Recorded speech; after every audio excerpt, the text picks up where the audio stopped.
En mars 2000, 2 policiers sont intervenus à Aberdeen en Australie pensant répondre à un appel ordinaire. Mais en entrant dans la maison, ils ont découvert une scène d'horreur. Le corps écorché d'un homme gissait sur le sol. Ce qu'ils allaient apprendre dépassait l'entendement.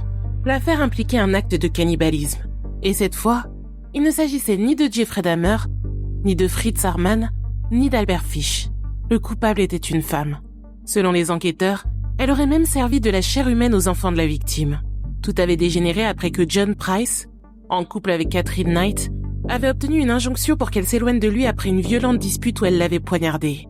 John avait confié à ses collègues que s'il ne venait pas travailler le lendemain, c'était sans doute parce qu'elle l'aurait tué. Le soir du drame, Catherine avait tout planifié. Lingerie fine et couteau posé à côté du lit.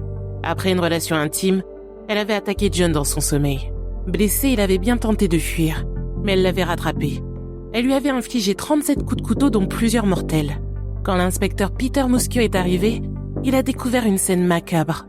Le corps de John avait été écorché, décapité, et sa peau pendait à un crochet dans le salon. Dans la cuisine, sa tête reposait dans une marmite avec des légumes.